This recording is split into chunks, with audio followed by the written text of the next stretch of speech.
Sveiki, mano vardas Darius, jūs įsijungėt Agroreidą ir šiandien sveikinuosi iš Algimanto Vaupšo ūkio, kuris yra įsikūręs Kelmės rajone. Čia yra auginamos daržovės ir šiandien sužinosime, kaip yra sodinami kopūstai, kaip tiem kopūstams yra ruošiama žemė ir kiek sumoka šitas ūkis už elektrą. Taigi likite įsijungę ir smagios peržiūros. Bet prieš tai dar nesubscribinat mūsų kanalą, būtinai tai kviečiu padaryti, paspausti laiką, nes mums tai pats geriausias įvertinimas. Smagios peržiūros. Bulvės vagia, burokėlius vagia, morkas vagia. O tu turi sąžinį, sako, žinai. Tokie laukai didžiausiai, tau gaila 3 maišų morkų, žinai. Nupirkom iš mano Viderštatą, tai labai gerai dirba. O čia yra pasaka, žinai. Pabandėm, išbandėm, labai tolygiai, vienodai išdirbta. Atskirai sekcijas galima valdyti. Labai daug padėkų. Čia visas netelpa. Kiek elektros naudojat? 24 22. Išmanus. Su senuoju viską reikėdavo atskiras sekcijas per atskirus agregatus valdyti. O čia viskas viename. O kuri daržovė pelningiausiai? Radija, kad linksmiau būtų. Agresyvus kultivatorius praeina, jis labai sutrupino, padarė labai idealiai. Gali čia įvertinti. Tai jau aš matau, kad gerai nėra ko vaikščias. Viskas tolygiai tavo, žinai. Nėra tokių. Tai jeigu kas nors norėtų tokį top-downą įsigyti, rekomenduotume? Tikrai taip. Bet po kol kas patenkinti, neturim bėdų tikrai. Baigtai labai geri.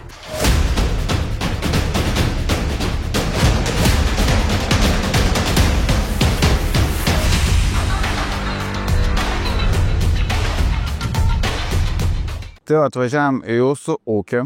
Aš čia šiaip dažnai pravažiuoju pas jūs, aš važiuoju viešnius pas tėvus, žiūriu, tų dėžių čia pristatyta, galvoju, bulvės augina. Čia kopūstų auga, žinai, turim apie 3,5 tūkstančio tonų kopūstų, čia retais tarpais yra kopūsto, o tokie mažiukai tarpai yra bulvės į burokėlį. Aš tai pasigūglinau, skaičiau, kad augina 19 rūšių. Galbūt neskaičiau, Jau nebesiskaičiuojate, ne tiek. Galim skaičiuoti pradėti, bet yra visokių. Pradėsim nuo rabarbarų, žinai, baigsim kopūstais. O kodėl tiek daug reikia? Nes, ką turi to, tas vienas neina, kitas eina ar kažką darai. Aišku, prie augintų kopūstų pridėjom dar visokių papildomai. Jie deridikai ten, taip yra. Pavyzdžiui, grūdininkai dėl sėjomainos kaitalioja tas kultūras, aišku, jau galėtų tikėčius auginti. Anksčiau suprantu, mes auginom vien daržovės, bet kadangi reikia daržovėms sėjomainas, tai prasidėjo grūdai. Dabar prie to pačio dasidėjo, dabar turim apie 700-800 hektarų ir daržovė apie 270 hektarų. Ir kas pelningiausia iš tų visų hektarų? Na, aišku, daržovė. O kuri daržovė pelningiausia? Kiekvienais metais jau skirtingas. Aišku, kopūstai yra auginti daugiausiai, rauginta parduodė. O jūs tik auginat, ar patys dar? Viską perdirbam pilnai.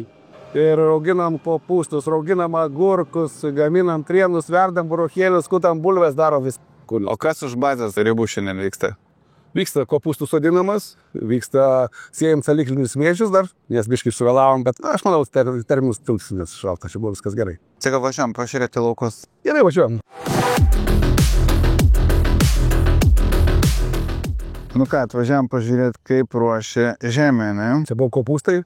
Matot, čia kotai mėtosi visur kopūstėliai. Buvo pernai kopūstai labai vėlai nuėmė kažkur, sakykime, lapkričio antroji pusė pabaigoje, beveik lapkričio, prieš gruodį. Lapkričio 25 baigė, su kombainė skirtos, suvažinėjo buvo šlapę, giluminė biškai pradirbta, dabar sėjant saliklinius mėžius dirbamas. Nupirkom iš mano Viderštatą, tai labai gerai dirba. Turėjom seną, 4 metrų, bet išvežė, Vokietiją išvežė, vokiečiai nusipirko. Gražiai švariai nuplovėm, nublizgino, nors jis buvo damuštas lygalas, žinai. Ir nėra tų, žinai, to lygumas, nes nėra išmanus, jis jam trūkst to viso kelelio, žinai. Kopijavimo gerą. Kopijavimo gerą, žinai, tos dirbas yra, sakykime, čia durpėčias, mėlės, čia molis. Ir nevienodas vygis gaunas labai blogai. Operatorius nesugebėdavo reguliuoti viską 100%, kad būtų tolygiai viskas padaryti. Dabar viską S-servisas. Daro viskas, galvoja, navigacijos, viskas dabar. Turi būti traktoristas, žiūrėti YouTube, būti ir važiuoti viskas. Agroreidą žiūrėti. Taip, Agroreidą žiūrėti, kažkas patinka, paveiksliukus kažkokius.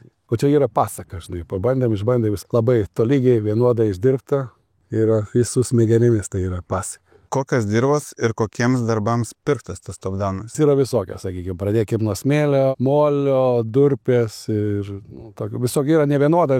Sakykime, yra struktūra tikrai nevienoda, nes yra mažo našumo žemės, yra visokie primaišai. To nėra taip, ką būtų, žinai, joniškai dirvas pradėjai, žinai. Ir čia, kadangi yra kieta, minkšta, labai per daug minkšta, reikėjo top-downo tokio, kuris turi smegenis, kai žinotų, kad nepabėgtų niekas, žinai, tas gilis būtų, bet labai vienodai dirbta dirba, žinai. Kaip jis yra išmanus? Ir nustatai to automatiškai, paleidai, demo pernai pamačiau, žinai, taip jau pradėjau iš kartą galvoti, kad reikia įpirkti, žinai, pernai.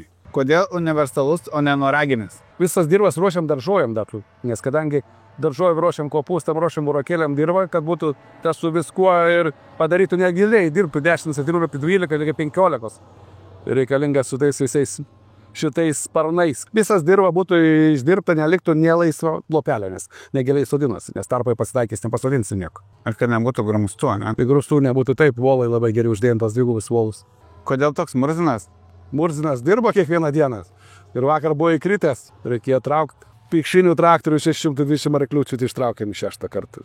Čia durpinga vieta. Taip, turim durpingą vietą, kad žadėjom sėti dar mėžius, pažiūrėjom, kad ten tiek šlapia ir palikom net nesėtą, paliksim kažkokį pūdėmus, nes. Ar planuoja dirbti pagal derlingumo žemėlapius? Dirbam, viskas yra, visi tyrimai padaryti 100% ir trešiam pagal žemėlapius, viską darom pagal žemėlapius. Dirbat išmaniai. Kokiam pasėliam ruošia dirba su šitą mašiną? Dabar ruošiam kopūstam, ruošiam burokėliam šį pavasarį ir dabar ruošiam vasariniam mėšam. Rudenį ruošiam žieminiam kviečiam, rapsam ruošiam žemę. Taip. Viskam ruošiam žemę. O plūgą naudoja tokia? Daržovės vis kiekvienais metais ariam daržovių laukus. Visas, kas bus daržovės, iš rudens visi laukai yra ariam 100%, nes kitaip nebus. Nepasodinsi, nepadarysi, nebus. Daržuojam, o javam? Javam visą laiką skutimas. Vat viskas eina šitas. Eina lėkštinis biškai praskutų pabirą sudaigina į daugiau. Prieš sėję aš su šito. Kokiam giliui dirba? Dabar 15, 16. O kaip nustatėt? Tikriausiai operatorius iš kabinos nustatė, nes yra kompas ten, smačiau, ten tokie sukasi ratukai ir ten paspaudė, aš nežinau kaip, bet matau, pasistato gilis, man parodė, žinai, o čia 16 pastatysiu, čia 18, tai tokį žalę rodikliką paspaudė, viskas darosi. Aha, tai nueisim operatorius, paklausim, kaip tai padaro. Nu tai kaip, Alvydai, jums su šitą mašiną dirbi? Labai gerai. Prieš tai turėjom senesnę tą biškį, tokį netokį išmanų, kai tokių funkcijų neturėjo, kaip dabar šis. Čia atskirai sekcijas galima valdyti, visas tas va. Mes iš traktoriaus galim valdyti visą tą va, per kompiuterį. Tarkim, va, dabar sekliau mes važiuojam. Tarkim, va, giliau važiuoti mes galim lėkštutės susigilinam nuo ragus. Susigilinam. Norint, kad viskas paliktų toj funkcijai, mes jį išsisaugojam. Ir taip kiekvienu kartu turė 4 funkcijas galim pasidaryti. Giliau, negiliau, normaliai, pakankamai giliai. Ir mes viską valdom. Tai vieną kartą užsiprogramavot 4 gilis? Taip. Ir galit savo raminti ir taip. Kada tą gilį reguliuot kokiais atvejais? Nuo žemės įdirbimo. Jeigu, tarkim, giliai nereikia dirbti, mes automatiškai sekliau. Jeigu minkštesnė, puresnė žemė, jeigu kietesnė žemė, mes automatiškai įleidžiam giliau, kad geriau žemė išsidirb. Patinka dirbti su šito padargu? Taip. Naujas daiktas ir naujas daiktas. Išmanus. Su senuoju viską reikėdavo atskiras sekcijas per atskirus agregatus valdyti. O čia viskas vienam kompiuterį. Bet čia tokia šlapoka vieta atrodo. Jo, čia rudenį labai šlapia buvo. Išsisaugoji, pradedi klimti ir automatiškai tu susikeli visą agregatą, kad nereikėtų atskirai viskuo kelnuotis, susikeli ir lengviau tau išvažiuoti buvo. Bet aš pafilmuosiu, kaip paskandins traktorių. Nepaskandinsim, bet...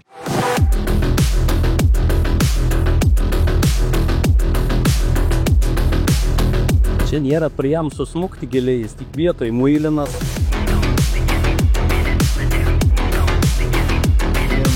Žodžiu, neįklimpo. Kodėl traktorius toks murzinas? Buvom biškį suvargę, užklimpen, šlapių vietų buvo, nespaltų važinėjomės. Kaip jums su to fendu dirbti patinka? Taip, metai laiko jau balandžio mėnesį buvo. Prieš tai dirbau su Džendyrų, prieš Džendyrą su Pelarusu. Taip pat kaip ir tarp mašinų. Mercedeso klasė. Pasileidė radiją, kad linksmiau būtų. Ne taip kaip su ta tarybinė technika. Kiek čia daug tų ekranų, ką čia rodo? Čia galima įsikelti, ką tik nori, kas yra, tarkim, sekcijas, viską gali čia. Tai jeigu kas nors norėtų tokį top-downą įsigyti, rekomenduotume? Tikrai taip.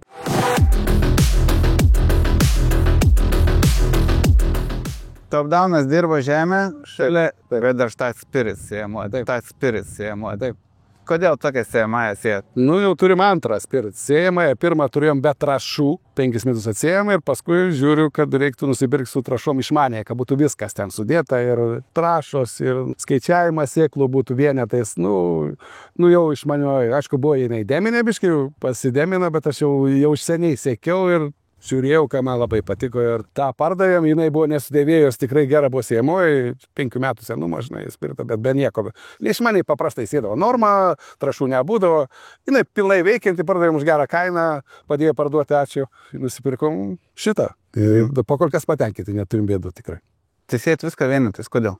Todėl, kad sėklas, pasidarom sėklos daigumą, į sėklomis dirvos netrešim. Sėjat tiek, kiek reikia. Tiek reikia, sėjam pagal, įsibandėm, sakykime, patys. Kiekvienais metais, kai sėjam datos ir surašyti milijonai, žinai. Ir žiūrim, kad yra geriausia, žinai. O kur užsirašot? Skaityk operatorius, pasėdė šitas, kur tai stovi, kur užpilinėja grūdus, jisai lauko pavadinimas ir užrašyta tą dieną sėta ir tiek milijonų. Ir kiekvienais metais turim tokias lenteles ir padėtas stovi pas manęs aš. O tai nenaudot kokią išmanę ūkio valdymo programą, pavyzdžiui, GeoFace'ą? GeoFace'ą naudoju nuo pirmos dienos, pas man viskas yra. Nu, galiu ten surašyti, bet, žinai, tas operatorius man nesurašys, jis man parveža, aš galiu susivesti kokią normą. Susivesti reikia, ne? Taip, viską tu GeoFace'as nuo pirmos programos, paklaus. Šio GeoFace'o veidas reklaminis irgi. Nu, tai gerai, kom tas GeoFace'as toks ypatingas? Nu, žinai, turi to visi laukai suvestas, trašas suvestas, viskas ten padaryta, pareini, vakare čimti purškimus, jeigu nori ten surašyti, nu, viskas yra ten.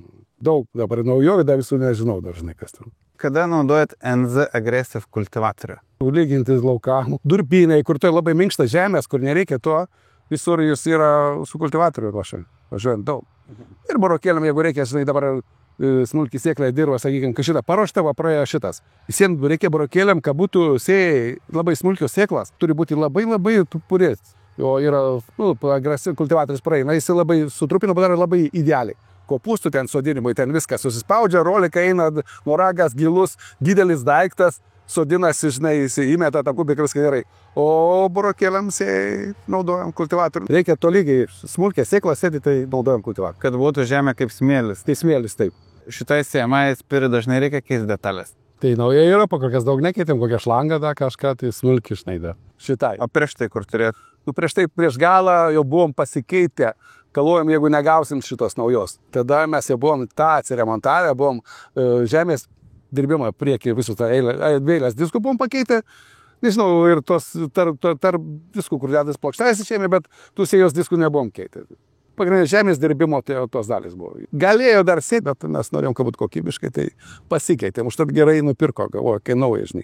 Turite tokį didelį parką vedarštą technikos, kokias dalis dažniausiai ir kam keičiat? Byločias, nu ką, kultivatorių noragėlius pakeitėm. Tai jau daugiau tų dylančių, kas senasis top-downas, bet jis buvo nenaujas pirktas, jis buvo jau nežinau kokių metų, tai jam, sakykime, turėjom, keitėm. Iš pradžių pakeitėm tos cilindrukus, bet čia apie seną, jisai 18 metais buvo senas, tai top-downas, ir suprant, jis buvo, kol nepakeitėm tų cilindriukų naujų, kur nepadėjom stabolėlių, nepakeitėm visko, ir tai pas mus atdirbo 8-9 metus, ir jau dabar būtų priėjusi laikas keisti viską, bet pasvarčiau, kai jis man neišmanus laikas į marčią, sakau. Perka dalis originalės ar? Viskas stengiamas originalė. Bet nėra pigios tos dar. Nu, esam bandę tam top-downų, bandėm su stebulėlės, kur yra tos, žinai. Jeigu tau uždėdi originalę, tai 2 metus galvos nesuki, o ten nusipirki už 340 €, tai žiūrėk, už 3 dienų jau nukritus, žinai. Ir diską tą pametė. Tau pusmoka 2 kartus. 2 kartus. Ir turi kitą pavasarį kažką darydams tą diską, randai kažkur pamestą laukia, gale laukas. O tu turėsi naują diską dėtis. Tai žodžiu, geriau keisti originalium. Taip, aišku. O kodėl maratoną naudojate? Aš nežinau, kietas laiko labai neblogai. Senam irgi dėdavo maratoną, porą sezonų laiką įsivakydavo. O kada dirba su sparneliais tais? Sparneliai, sakau, kad man tą lygiai sudirbtų visą dirvą, nes kadangi reikalinga daržovėm įvažiuoti jam į laukus, kopūstam, žinai, da kažkam, ir tai turi būti dirba pilnai šildyt, nepalikti. Blogiau nėra, galiu pasakyti, tikrai. Tai jeigu kas nors norėtų top-downą pirkti, rekomenduotumėt? Taip, aš tai išmanu, kad išmaniai. Tik išmanu, kad tokį.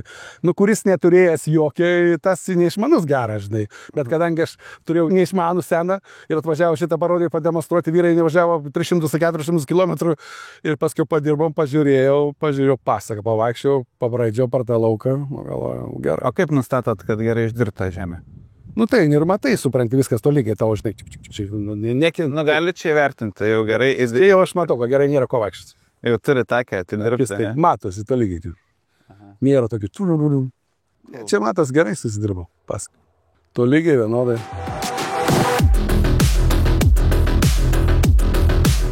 Kuom šitas kopūstų sodinimas skiriasi nuo darže, pavyzdžiui, kai sodinu?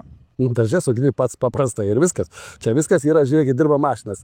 Automatinės mašinos sodina, palaisto iš karto, patrešia, viską padaro tolygiai, vienodai, idealiai. O kas ten priekį konteinerį yra kom? Yra, vanduo, pasiduoda vanduo, kadangi daigas reikia vanduo, biškinų lygų.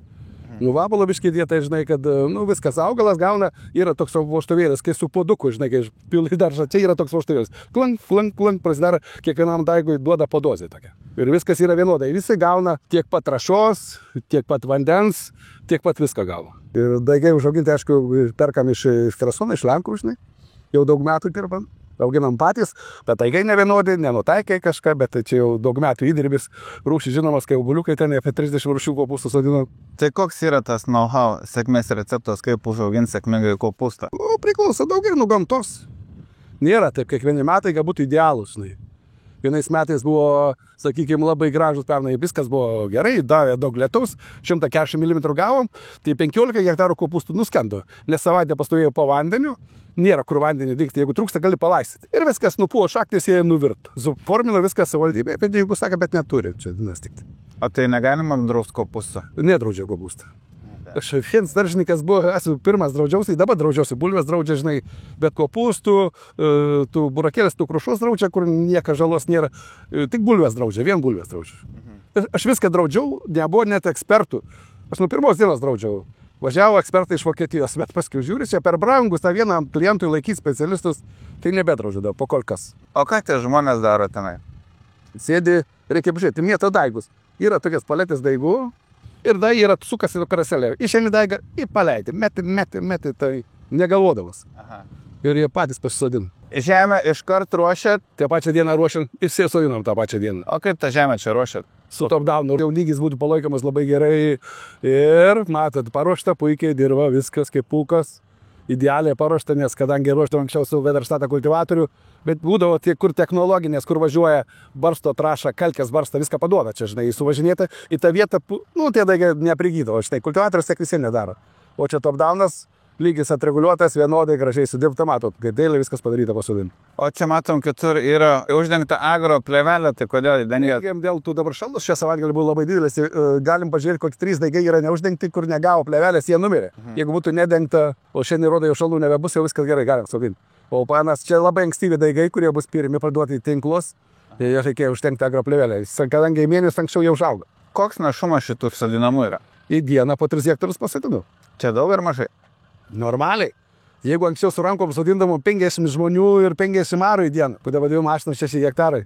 Iš žmonių reikia ne 50, o reikia čia skaičiuokim 12 žmonių, nors dumbės bendras kokie 18 gal dirba. Su traktoristais, su operatoriais. Sakėt, užauga visi vienodo dydžio. Kodėl? Turi būti labai vienodas trešimas, vienodas palaistymas, viskas vienodai gautų. Tai traša gauna tolygiai. Viską yra tolygiai atiduodama traša į žemę, barstoma, yra kalkinami laukai visi, pagal žemėlapis žemės yra padarytas 100% tyrimai visi, į tręšimo planai yra žemės ištirtas, viskas pagal tą tręšimo planus. Sakėt, kalkinat laukus, tai nuo karcito kalkiam? Jo, dabar laukai buvo dalis nekalkinta, bet dabar eina visur daržovės ratu ir jau manau, kad kiti metai bus 100% visi laukai pagal žemėlapis atiduotas kalkės kiek priklaus. Jau nedaug laukų beliko nekalkinti. Tai kaip tas sėjomaną dėliojat? Dabar eina daržovės, po daržovių pareina grūdai, prodai ir apsai, ir eina po taip, kas 4-5 metai pareina visi į tą pačią dirbą. Tai gerai, čia dabar šiandien sodinant kopūstus, kitą metą, jeigu anksčiau nusiims, bus kviečiai, o jeigu vėliau nusiims, tada sėsim saliklinius mėžius. O neteina kopūstų nusikirsti vietinį gyventojų? Drąsiai, jau visas kaimas valgo kopūstus, nieks nesodina nieko. Bulvės vagia, burokėlius vagia, morkas vagia. Su vieną kartą laukia pagaunu morkų, taip, 3 maišai prirauti bagažinėje, viskas tvarkingai prikrauta, o tai ką čia darot, žinai? Tai nematai, sako, morkus kraunus. Sakau, tai čia mano yra. O tu turi sąžinę, sako, žinai. Tokie laukai didžiausiai, tau gaila 3 maišų morkų, žinai, sako. Tu turėk pats sąžinės, aš palikau kaltą, žinai. Kaltą palikot, kad jūsų derlių. Jo, ir surinko derlių. Tai o kopūstai tai čia. Bulvės pagauni vagiam, žinai, grybų prisirinkęs krepšą bulvių. Sakau, tai ką čia darai? Tai žinai, kaip prie grybų skanų bulvės. Ir nieko nepasakysiu, čia yra. Tai kamerų nestatot laukuose, ne? Buvom pastatę, perkštas reikalas. Jau kas nors, važiuoja medžiotojai, da kažkas pasako, jau krauna bagažinėm ten, žinai, tada jau reaguojam, jeigu ten morka nusirovė, tu vėliai nematė. Tai kiek žvėris nuvalgo vieną kitą, žinai, bebrai nusineša į kanalus, bet čia bebrai tempia, žinai, kopūstų galvas, netikėjau, žiūriu, 20 marų iškirsta kopūstų, dinga, pagal rūpę, žinai, ventą teka, štai čia buvo nuo pusėje, čia šalia kelio. Žiūriu, toks čim, tokias drūžės.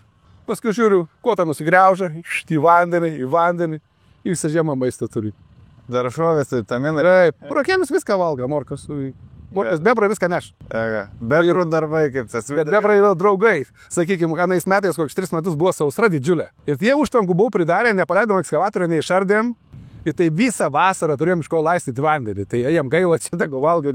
Apie vandenį kalbėt, norėjau paklausti, sakė, pernai paskendo derlius, ne? O negalvoti reguliuojamą drenažą statyti. Turim daug laukų reguliuojamą drenažą. Per daug vandens, nes kadangi sistemos visą turim, nemažai laukų darė melioracija, nauja yra veikia. Kai reikia, o jeigu sausra uždarom visiškai, jeigu tą atidarom.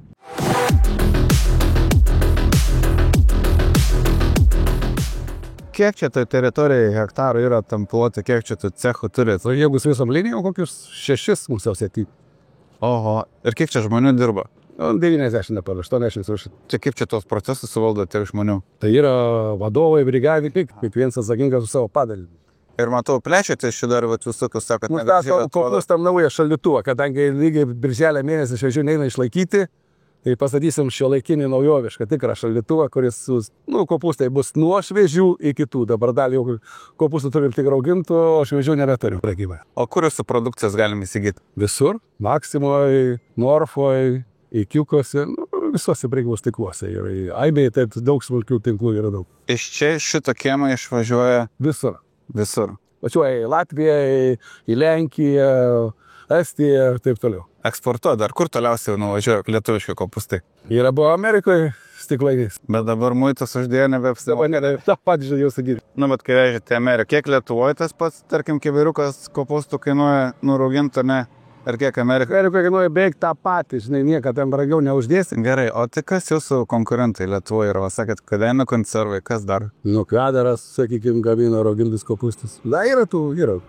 Aha. O tai galim sakyti, kad jūs esat lyderiai šitoj rinkoje, ar ne? Tai čia pasakius, lyderiai nesat, nežinau, aš buvau pradininkas, kadangi Lenkija raugindavo kopūstus, veždavo į Lietuvą ir buvo užvesta Vilnius visur raugindais kopūstais. Aš pradėjau pirmas rauginti kopūstą, paskui nusižiūrėjau visi ten ir pradėjau. O kaip sugalvojat? Veždavau, sakykime, į aną šalį, veždavau, žinai, žalią kopūstą, nuveždavau, žinai, buvo nekokybiškų kopūstų. Ir ten numeta 30-40% nurašo blogai, bėda. Tai sugalvojau, galvoju, ką čia reikia daryti, reikia surauginti, žinai, man rauginti labai patiko. Ir suraugintus gauni dvigubai didesnę kainą, negu tie žali, ir nuveži kokybišką tą. Ir palengva pradėjau, paskui čia Lietuvoje pradėjom palengva važiuoti ir išvažiavau. O va čia kas toj teritorijai seniau buvo, čia tokie gražus pastatai? Tas pastatas buvo Smilgevičiaus buvo dvaro pastatas.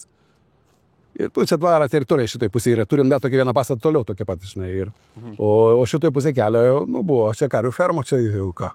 O dabar kas čia yra? Čia yra kontoro ofisas ir augintų kopūstų cechas ir valymo 2 linijos stovi. Aha, žodžiu, visą teritoriją išnaudot maksimaliai. Taip. Tai kas čia anksčiau šitoje salėje buvo? Čia karvių ferma. Čia buvo kaip ir antras aukštas karvių fermas ir buvo šienas laikomas. Darėm elektrinės į stogą ir reikėjo ekspertizę, žinai, į stogą gegnių. Tai turėjom viską naujai įdėti, kai automatiškai galvoju, čia tiek daug erdvės tuščios. Tai biškičiut pakėlėm, kai reikalinga, uždėjom naujas gegnės, sutvarkėm viską naują, stogo dangą pakeitėm naują, buvo skarda uždėta, į to pačiu brūkštelėjau savo kampą čia atkirsim, žinai, padarysim darbuotojams susirinkimo salę, žinai. Tai čia darėt susirinkimus, ne? Jo, susirinkimus būna, atvažiuoja instruktažai, mokymai, taip toliau darbuotojams reikia pravesti darbus, saugą, kažką reikia. Jos tokie, žinai, nematos, tų žmonių laksta visur, o kai sueini visų pilna sara. Kokių garbingiausių čia žmonių yra buvo? Toj salėje, aišku, pernai jis atsirado, tai ministrai buvo žemės ūkio, buvo aplinkos saugos, pernykščiai dar konservatoriai buvo, 2 ministrai jau yra buvę. Važiavau ministram parodyti krapų lauką, kur atrodo, žinai, krapai sulig mano džipo stovų, žinai, tokia dvivo, nes auginam tos stiebų, žinai, kad būtų daug masės, kad būtų geras kvapas, žinai. Tai jie buvo išlipę čipirėję, o tai čia krapai. Čia dar vienas salė, tokia yra šokiam padaryta, tokia. Šokiam. Čia taip anksčiau buvo ta salė, atrodė, ne? Jau buvo tokia vieta. Čia dabar, matai, sandėliuojam statinės, nes rauginam iki 200 tonų agurkų Ir šitos statinės visas yra naudojamas agurkam. Dabar toks sandėlys dar šiulius.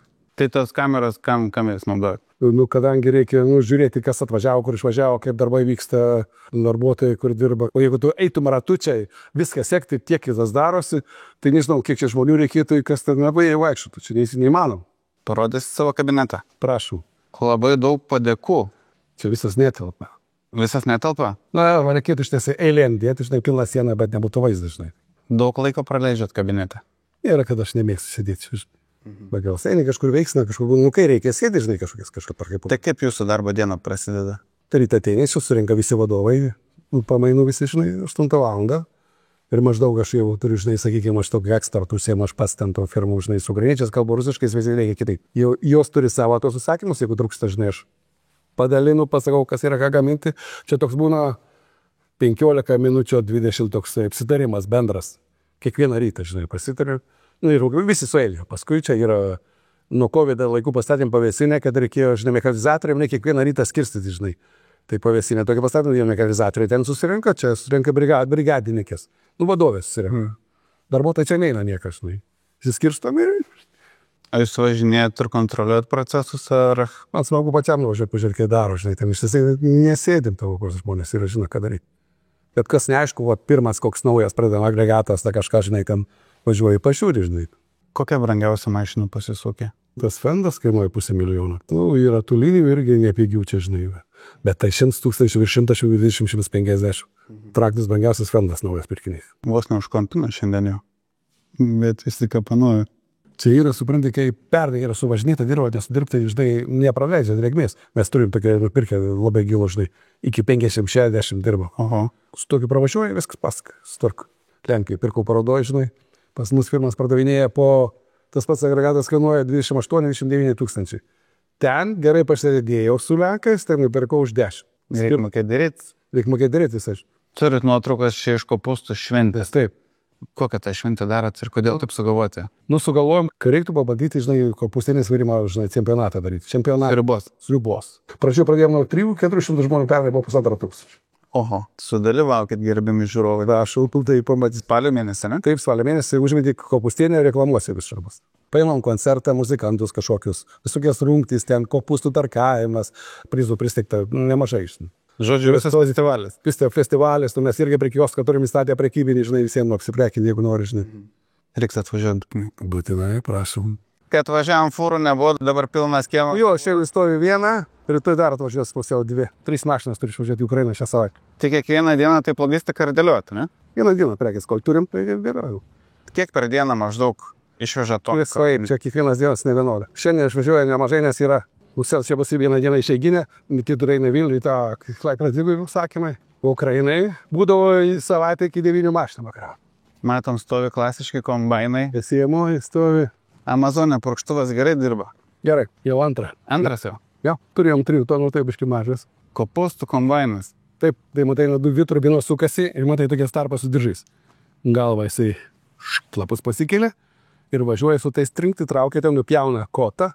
Per tuos nusukelia į viršų, ten sukasi juostas, lapus nuvaroja, paskui į tą transporterį šituo, į konteinerį ir viskas. Spėk, kiek kainuojam. Nu, metalo čia nedaug, tarp 100 ar 200. Na, tai panašiai, 200 netoli. Nu, iš pakeičia, sakykime, kokie 60 žmonių, 70. Kiek elektros naudojat? 24 222. Viskas šaldosi. Labai šiltai, labai daug šaldyti reikėjo. Čia stovės kopūstai. Čia bus patogu, fūros suvažiuoja. Čia važiuoja, prekia gatavai, jie patys susikrauna su elektrinis liftukas ir viskas. Nebereikia galinga papildomą autokaristą. Kada atidarimas? Turim, jeigu viskas tvarkoja, birželio 31 priduoja. Tai ką, ir viskas turbūt bus šiandieną, ne? Tai netariu taip. Viską žiūrėjom, viską parodėt. Tai ačiū Jums už skirtą laiką, ačiū žiūrovom, kad žiūrėjot. Reikia.